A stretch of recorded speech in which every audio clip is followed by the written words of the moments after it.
Amigas, amigos, soy Gerardo Kleinburg, creo que ya estamos conectados. Bienvenidas y bienvenidos a una emisión más de nuestro Hablemos de Ópera en Casa.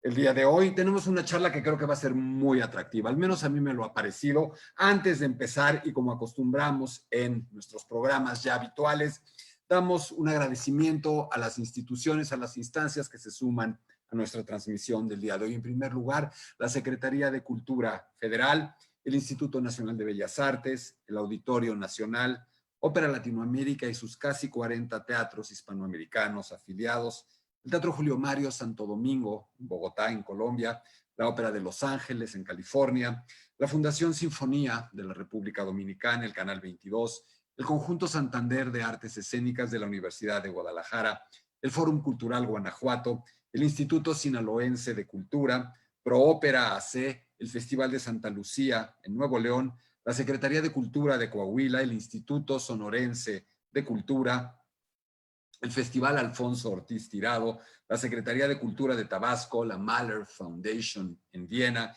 y la Sociedad Mahler de México. Nuestro teléfono en Hablemos de Ópera, 55 43 47 0283. Nuestras redes sociales, Hablemos de Ópera en Facebook, @gkleinburg, en Twitter, en Instagram, @hablemos_de_ópera y nuestro canal de YouTube, Hablemos de Ópera también. Queremos empezar también por anunciar que nuestro invitado, un verdadero invitado de honor para hablar de ópera en casa el próximo sábado, será el director de escena operístico argentino Marcelo Lombardero, indudablemente la figura más destacada en América Latina en cuanto a las puestas en escena operísticas, un hombre que con su equipo, que con sus puestas en escena, siempre polémicas, siempre radicales, siempre invitando a una relectura activa, inquieta, le han dado la vuelta a una buena parte del mundo, ha obtenido todos los premios posibles a las mejores puestas en escena de ópera en nuestro continente, incluyendo una luna del auditorio, por supuesto, en escena de Carmen, aquí en la Ciudad de México. Así es que Marcelo Lombardero, el próximo sábado. Acompáñenos hasta el final de esta charla porque les tenemos una sorpresa mayúscula para dentro de 15 días en nuestro Hablemos de Ópera en Casa. No se la van a creer. También queremos aprovechar este momento para decirles que Hablemos de Ópera abre una nueva vertiente de propuestas de productos para ustedes a la que llamaremos Hablemos de Ópera a la carta. Es decir, vamos a poner a su disposición, para quien le interese inscribirse, todos nuestros cursos en línea, todas nuestras charlas en línea. Las tenemos grabadas y las vamos a poner a su disposición en muy breve. Si les interesa alguna de ellas, llámenos a los teléfonos que ya saben, al correo electrónico hablemosdeopera1@gmail.com y ahí les informaremos cómo, aunque muy pronto haremos un anuncio muy específico al respecto. Nuestra charla del día de hoy se titula El do de pecho y sus alrededores. Los agudos en la ópera. Esto que tanto nos atrae, nos fascina, que incita a la admiración hiperbólica de todos, pero también, admitámoslo todos y cada uno de nosotros, el morbo, el riesgo, la posibilidad inminente de un estrepitoso colapso. Esperamos, como todas las actividades de alto riesgo que se vuelven un espectáculo para el ser humano, esperamos el éxito y en algún sentido hay un pequeño morbo hacia el fracaso, hacia el accidente. Hablemos un poco acerca de esto. Porque realmente, si en 1560, 1570, le hubiéramos dicho a nuestros amigos en Florencia que inventaron la ópera, Girolamo May, Jacopo Peri, el propio Monteverdi que llegó después, Vincenzo Galilei, si a todos ellos les hubiéramos hablado de estos agudos, de la manera en la que hoy escuchamos y disfrutamos el canto operístico, se habrían quedado perplejos, no habrían entendido de qué hablamos, porque realmente ellos no estaban ni buscando, ni inventando, ni haciendo esto. La ópera nace sin agudos. La ópera nace como algo muy distinto de los agudos, como un esfuerzo por recrear el habla o lo que se supondría era la declamación teatral griega, a través de esta suerte de recitativo, medio hablado, medio cantado, que yo suelo llamar un poco en broma, pero con propósitos didácticos, una suerte de rap de la época. Y el rap no está lleno de agudos. En el rap no escuchamos las canciones expuestas como los boleros, como las rancheras, donde sabemos que viene un agudo climático. Para nada. Es un discurso continuo. La ópera, por lo tanto, no nace así. ¿Cuándo? ¿Cómo? ¿Por qué empiezan a aparecer los agudos? A mí me parece, y ahí me gana mi distorsión o mi parte científica, mi formación bioquímica, mi pasión por el cerebro y la manera en la que nuestro cerebro funciona. Ahí decía yo, nos gana el cerebro, nos juega sucio, nos juega chueco. ¿Por qué? Porque los propios griegos ya lo sabían. Los propios griegos sabrían que el canto, que la voz humana tiene un poder absolutamente extraordinario. El llanto de un bebé, digan ustedes, madres, padres, tíos, amigos, si no tiene un poder extraordinario. El arrullo a un bebé, los gritos de peligro, de socorro. Nosotros sabemos claramente cuando la voz nos dice algo, nos alerta, nos excita, nos preocupa, nos alarma. Estamos cableados neurológicamente para ser sensibles a la voz humana, entre otras cosas por nuestro comportamiento gregario, por nuestro espíritu de supervivencia. Por eso, uno de los mitos, el mito fundacional griego de la ópera, es el mito de Orfeo. Porque ¿qué hace Orfeo? Canta. Con su voz cantada logra el milagro más grande del mundo, que es volver a la vida a un ser amado que ha muerto. De alguna manera, ellos entendían intuitivamente este poder neuroquímico, cognitivo incluso, de la voz humana. Y los inventores de la ópera lo heredan, pero insisto, solamente como una temática. La ópera avanza y se empieza a musicalizar poco a poco. Claudio Monteverdi llega a la ópera, descubre que ahí hay un terreno al que le puede aportar mucha más música de la que ya tiene, y esa música lleva implícito el canto. Ahí empieza a haber un cambio. Cuando Monteverdi dice, chicos, chicas, amigos que están haciendo la ópera, aquí les voy yo, que soy un genio brutal de la música, para incorporarle mucho más formalmente el canto. Y el canto empieza a llevarnos a otras zonas. Ahí empieza a acercarse un poquito a la noción de los agudos. La ópera se muda al teatro, se vuelve un negocio, el público opina, paga su boleto y empieza, hay quien dice a democratizarse el género, hay quien dice a popularizarse. El caso es que el público pide cosas nuevas y los productores del espectáculo operístico, los compositores que quieren seguir teniendo ese éxito comercial, conceden. ¿Y qué pide el público? Más música, más canto, más espectacularidad, otra rayita más hacia una vocalidad más extrema, más demandante, más virtuosa. Pero todavía no aparece ni remotamente lo que entendemos como agudos hoy. Casi cualquier persona podía cantar esa música con un entrenamiento básico, cosa que no sucede hoy. Entonces, el problema es que esas salas de concierto, en aras del lucro, en aras del negocio, de la comercialización, empiezan a crecer, se empiezan a hacer arquitectónicamente más grandes, intentan conservar esta herradura para ayudar a la acústica, la orquesta tiene que crecer, es decir, ese espacio cada vez más grande, con cada vez más gente que absorbe el sonido, y ellos lo percibían, requiere de música con más brillantez, con más volumen. El canto empieza a evolucionar. Poco a poco se empieza a generar lo que llamamos técnica vocal. Y esa técnica vocal, si la pensamos con rigor, realmente se debe a que hay que llenar ese espacio. Hay que competir con una orquesta cada vez más fuerte, cada vez más voluminosa, tanto que de pronto hay que hundirle en un foso porque es abrumador el peso de la orquesta. Por eso se inventa el foso y el canto empieza a hacerse más impostado, con más vibrato, con más resonadores para llenar el espacio. Otro empujón hacia los agudos, pero no hemos llegado al do de pecho y a los mi bemoles sobre agudos que hoy admiramos. Seguimos lejos de ahí. Los castrados. Los castrados aportan algo nuevo. Ya sabemos que las mujeres está mal visto que estén en el escenario, que individuos que han sido castrados, primero accidentalmente, conservan este registro agudo, infantilizado, agudo. Usé por primera vez la palabra agudo, ¿se fijaron? Pero con todo este fuelle de un adulto. Los castrados empiezan a volverse los primo uomos, los grandes divos de la ópera. La gente va a oír al castrado. Ahí están las historias de Farinelli, de todos estos grandes virtuosos vocales que ya voluntariamente, en algo que hoy es una aberración, han sido castrados quirúrgicamente para conservar este registro agudo. Ahí empieza todo a proyectarse más hacia esa zona, pero todavía no llegamos, insisto, desaparecen los castrados, ya estamos en la época de Mozart, de Rossini, empiezan a decaer los castrados. Y aquí hay dos puntos muy importantes. Esto quiere decir que no hay agudos escritos en la ópera, que un tenor no va más arriba de un fa o de un fa sostenido. Claro que sí. Pero lo que sucede en esa época es lo mismo que sucede cuando nosotros hoy nos damos un regaderazo y mientras nos estamos enjabonando cantamos. Cantamos y cantamos y ninguno de ustedes ni yo nos hemos echado un gallo en la regadera. ¿Por qué?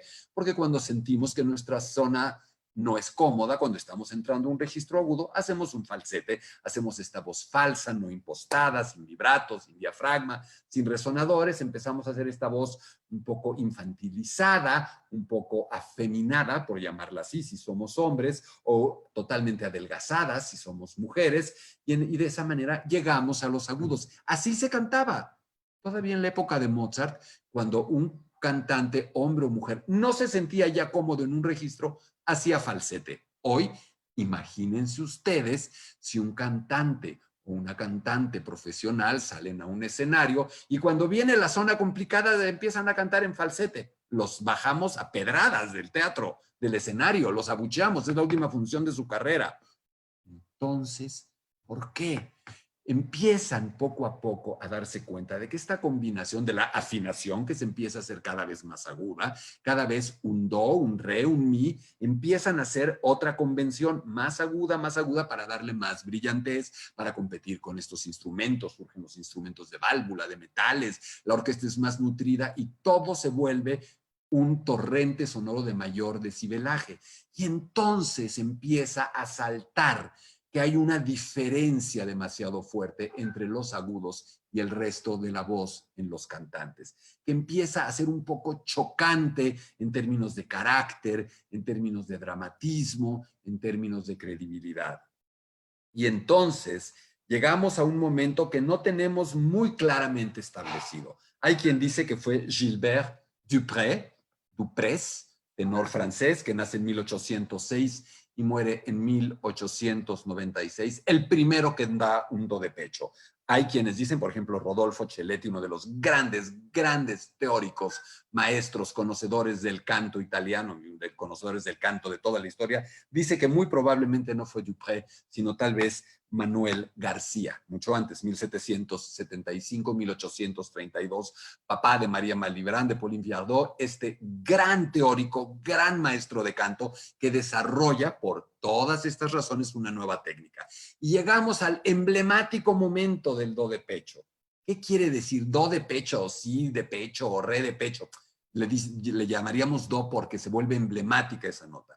Quiere decir que es como si nosotros, en nuestra regadera, cuando sentimos que no vamos a llegar al final del agudo en el bolero o en el área de ópera o en la canción pop que nos gusta, en vez de irnos al falsete, esta voz falsa que todos podemos hacer, decidimos irnos con todo el peso de nuestra voz, con todo el apoyo y con toda la fuerza. ¿A que no lo hacen? Inténtenlo. Intenten un día cantar así en la regadera. Háganlo de verdad. Es casi instintivo el falsete para los no entrenados.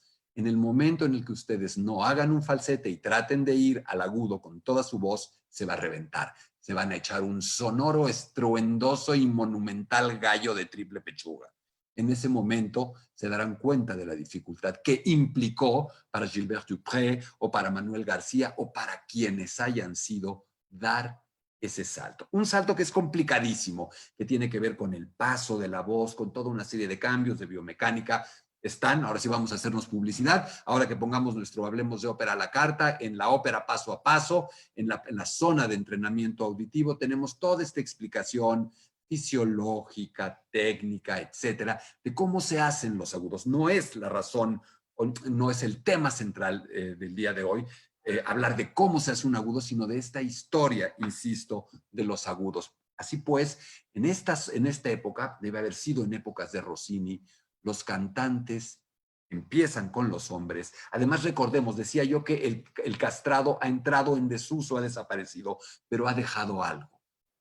La fantasía, el mito de la voz masculina hiperaguda con esa potencia. Si bien, insisto, el castrado ya no está en el escenario, en el imaginario auditivo colectivo, esos sonidos permanecen. Yo no sé cuándo fue, pero daría cualquier cosa por haber estado en ese teatro aquel día en el que algún tenor, digamos Dupré, se aventura en público a mostrar esa técnica. Un nuevo acto atlético, circense, instrumental, vocal, musical, canoro, llámenlo como quieran. Pero qué momento.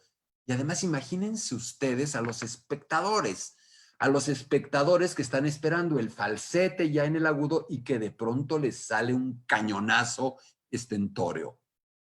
Supongo, y estoy casi seguro de que no me equivoco, que la primera reacción debe haber sido de pasmo, de sorpresa. Estaban escuchando un sonido que jamás en la historia del mundo se había escuchado. Un sonido, insisto, apoyado en el diafragma, con toda una serie de cambios subglóticos, de bajar la glotis, de abrir espacio, de usar los resonadores de los senos paranasales, de lo que se le llama la zona de la máscara, hacer todo esto que hacen los cantantes para que el agudo saliera impostado, apoyado, vibrando, no blanco, y además con todos los resonadores, incluyendo el pecho, ese que da la redondez al sonido, la brillantez, los armónicos, esa mezcla, registro de pecho, registro central, registro de cabeza en un agudo, es lo que deben haber escuchado esos tipos, esas tipas en ese teatro de ópera, y deben haber dicho, para usar un mexicanismo que los de acá me entenderán, órale, ¿qué es eso? ¿Habrá sido grato? No estoy seguro. ¿Habrá sido sorprendente? Mucho. Pero de nuevo, de lo que estoy absolutamente seguro es de que el cerebro de esa gente que estaba en el teatro debe haber dicho, ups, ¿qué es esto?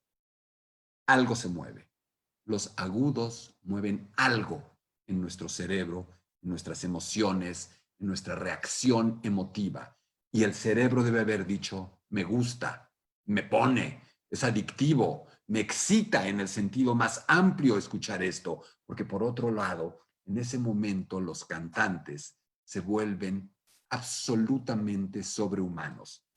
Habían dejado de ser sobrehumanos al desaparecer el castrado. El castrado era un fenómeno sobrehumano, parahumano, o una aberración, si la queremos decir, pero era algo sorprendente, asombroso, un fenómeno.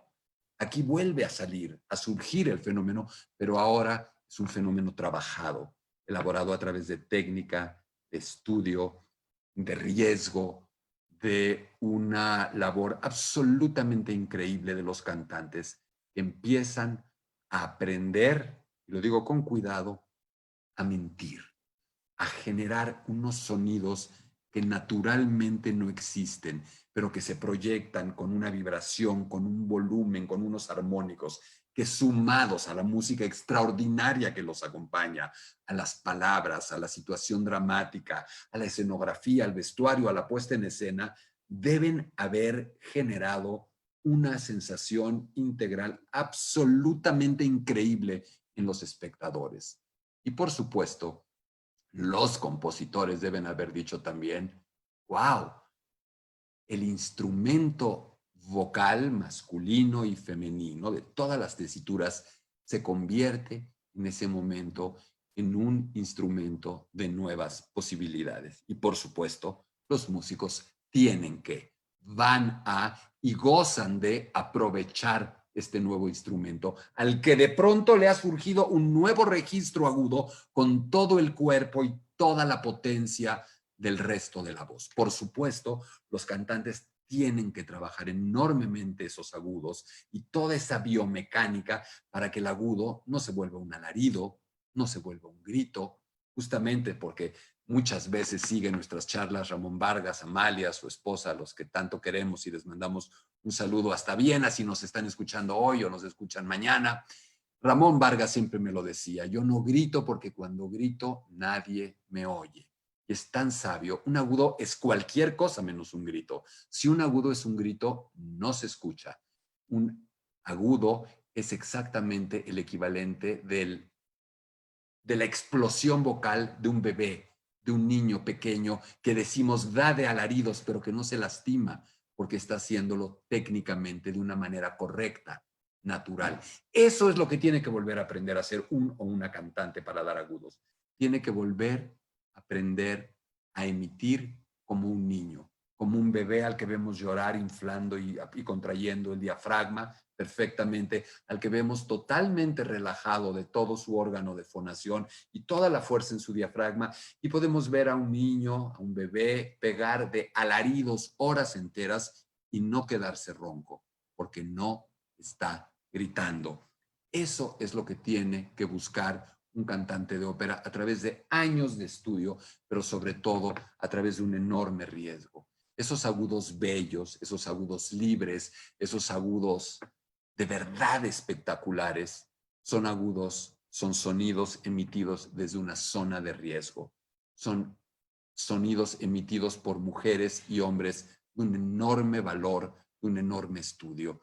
Porque ¿qué puede pasar con esos agudos? De pronto tenemos muchas veces estas voces que parece que van subiendo bien y de pronto se achatan y nos quedan unas pirámides con un agudo chico, estrangulado, feo, apretado, engolado. Tenemos otras voces maravillosas que pueden subir perfectamente y sus agudos son perfectamente coherentes con el resto de la voz. Eso ya es de enorme belleza. Y luego tenemos esos rarísimos casos contados de voces expansivas en la zona de los agudos, que suben así, derechas, y de pronto en los agudos se abren como una copa frondosa de un árbol. Ese es el fenómeno ulterior de placer canoro, de placer de canto que puede tener un espectador. No sé, supongo que también para un cantante debe ser un momento de gran belleza y de gran placer, supongo, aunque siempre aparejado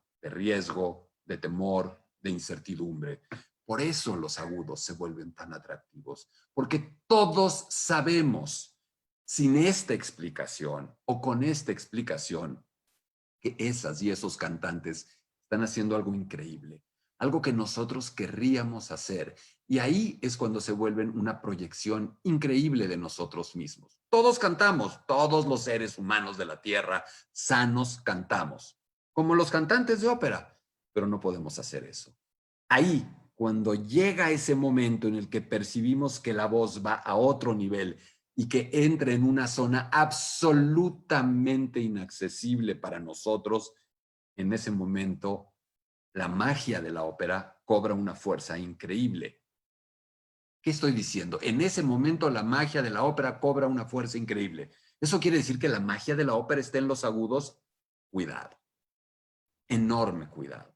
Acabo de hacer toda esta parte, una pequeña historia y alabanza de lo que creo que es el agudo.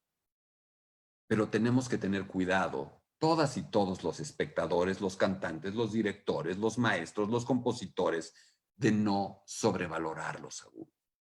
Tomemos una ópera. ¿Cuántos minutos de agudos puros hay en una ópera? Nada. Probablemente una decena, una treintena de segundos, sumando los agudos de todos los cantantes. Entonces, ¿por qué darle ese valor? Cuidado, cuidado de verdad.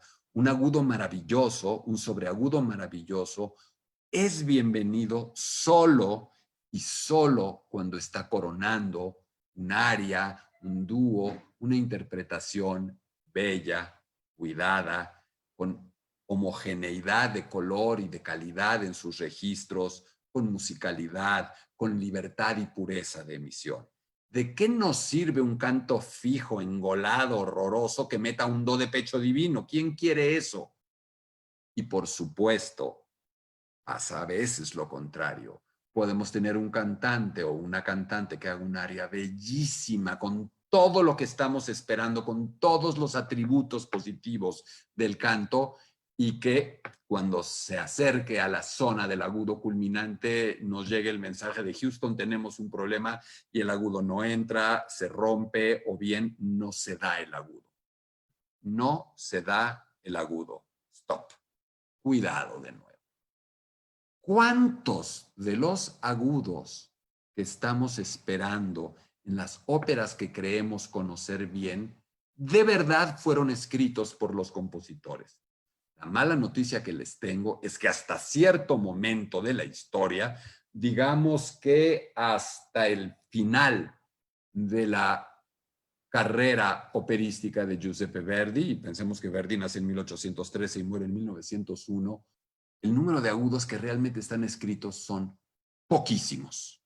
La donna mobile, todo el mundo esperando el sí de la donna mobile. ¿Qué creen, amigos? Que no lo escribió Verdi.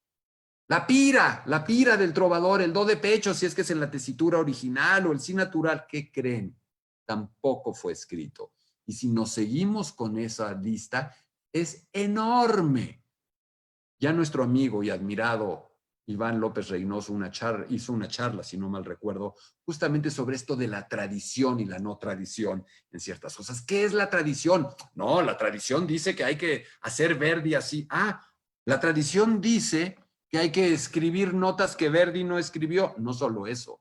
La tradición ahora dice que todos debemos esperar agudos que Verdi no solo escribió, sino que prohibía que se dieran. Verdi prohibía que se tocaran sus óperas, que se cantaran sus óperas con un sonido más o un sonido menos de lo que él había escrito, con amenazas de demanda, de retirar las óperas y de no volver a permitir que una ópera se presentara en un teatro. Y hoy, si un cantante no da el agudo de la donna mobile, lo abuchamos. ¿Qué pasó? ¿Dónde está la tradición? ¿Quién tiene razón? Rossini, ya antes de Verdi, por supuesto, que Rossini, que nace en 1792, hacia el final de su carrera, empieza a decir, momento, no podemos ponerle, como decimos en México, tanta crema a los tacos, porque ya no encontramos el taco es mi área, y todos estos adornos agudos, sobreagudos, coloraturas, arpegios, trinos, grupetos, etcétera, la están desfigurando. En alguna ocasión, reza la anécdota, ya viejo Rossini escucha a una cantante cantándole una voce poco fa de su barbero de Sevilla, regodeándose en cualquier cantidad de ornamentos que por supuesto Rossini no escribió, y al final dice Rossini, que le dijo, qué lindo eso que cantó. Ay, maestro, ¿le gustó? Sí, qué lindo. ¿De quién es? Porque mío no lo reconocí. Rossini empieza, Verdi lo va a llevar más lejos, a decir, momento, deténganse. Necesitamos empezar a tener ciertos límites. Entonces, es importante esto que les comento, porque nos hace ver que tenemos probablemente malentendidos a los agudos, sobreestimados. Y lo digo en primera persona del plural, porque de nuevo hay una contradicción entre lo que nos puede decir nuestra cultura operística, nuestra información operística, nuestro buen gusto operístico, pero está esa otra parte que siente padre, como se puede sentir padre echarse 2 copas de vino, o como se puede sentir padre para la gente que se fuma 2 cigarros y se siente feliz. Hay una sensación de placer. Indudablemente debe haber una reacción dopaminérgica en el cerebro. Obvio, nuestro cerebro seguro que cuando escucha a Luciano Pavarotti o a Javier Camarena dar un sobreagudo o a María Callas dar el mi bemol sobreagudo en La Ida de México, seguramente viene un chisguete de dopamina en nuestro cerebro que nos da placer, que nos da euforia, que nos hace sentir bien, que genera una suerte de estado mental alterado, un estado de conciencia ligeramente modificado. No estoy exagerando, eso sucede con los agudos, pero insisto, ubiquémonos. 1, no son parte del origen de la historia de la ópera. 2, se empiezan a desarrollar cuando la ópera se sobremusicaliza, cuando la ópera crece o los espacios arquitectónicos que albergan la ópera se hacen más grandes y los cantantes tienen que llenar esos espacios. Y sobre todo en ese momento misterioso en el que alguien decide que estaría padre, como decimos en México, hacer que esos sonidos agudos suenen de esa manera. Y obviamente la gente, el cerebro de todos, nos traicionó o hizo lo que quiere. Finalmente el cerebro manda. Podemos echarle muchas ganas todos, podemos entender cómo deben ser las cosas, pero casi siempre nuestro cerebro termina imponiéndose. Y en ese sentido, los agudos, el do de pecho y sus alrededores están regidos por ese placer inconsciente, incontrolable, incontinente que genera ese decibelaje con esos armónicos en el cerebro de todos nosotros. Son también, en algún sentido, algo superior, algo que se encuentra en las alturas, los agudos, el registro más alto de un cantante. Hay alguien que ha hablado de que es una manera de acercarse a la divinidad que asociamos con la altura. Hay también personas que hablan de esta parte casi mágica, alquimista de los cantantes al producirlos. Lo que sabemos es que los seres humanos también tenemos una pasión muy especial por los agudos. ¿Cómo le hablan a los bebés? ¿Cómo le hablan a sus hijos pequeños? ¿Cómo le hablan a sus parejas en un momento de ternura y de dulzura? ¿Cómo le hablan a sus mascotas? ¿Con sonidos graves y estentóreos o con sonidos agudos? Por alguna razón, insisto, estamos cableados, estamos predeterminados para tener esa sensibilidad hacia los agudos. Los agudos no son la ópera, pero la ópera sin agudos no sería mucho más. Es una charla breve esta, pero me parece que hemos podido cumplir nuestro propósito, esta pequeña cápsula acerca de este tema. Así encontraremos otros temas que también puedan ir redondeando y complementando nuestras charlas, no solamente hablar de cantantes o de óperas o de estilos o de situaciones en un teatro, sino elementos tan específicos y tan puntuales como este del do de pecho y sus alrededores. No quiero despedirme sin invitarlos a que nos acompañen este próximo sábado 4 de julio a las 6 de la tarde para que hablemos de ópera en casa con Marcelo Lombardero, director de escena argentino y, en opinión de quien les habla, el más destacado director de escena operístico latinoamericano. Sorpresa de sorpresas. Si están sentados y sentadas, que bueno, porque si no, se van a caer cuando les diga a quién tenemos de invitado para hablar de ópera el 11 de julio. Aunque usted no lo crea, Rolando Villazón regresa a Hablemos de Ópera. Quedaron muchos temas en el tintero, quedaron muchas cosas por decir de parte de nosotros, pero sobre todo Rolando tiene muchas cosas más que comentarnos y va a estar con nosotros el 11 de julio. Será de nuevo una cita de lujo. Yo me retiro pronto ya, porque arrancamos nuestro segundo módulo de Verdi, Tradición y Revolución. Y también les comentamos que nuestras charlas, nuestros cursos, están todos ya disponibles a través de las versiones grabadas. Llámenos al 55 43 47 02 83. Escríbanos también ahí o escríbanos a hablemosdeopera1@gmail.com y tendrán cursos de Verdi, cursos de Puccini, introducción a la ópera, charlas sobre María Callas, sobre Boris Godunov, sobre Salomé, es un buen catálogo el que ya hemos armado y está ahí permanentemente a su disposición. Así es que hagan uso de él. Les va a poder seguramente hacer, quiero creer, buena compañía durante todavía estos largos días de encierro que en mayor o menor medida seguimos obligados a guardar. Soy Gerardo Kleinburg, agradezco la atención que prestaron a nuestro Hablemos de Ópera en Casa y nos vemos el sábado aquí con Marcelo Lombardero. Hasta entonces, gracias.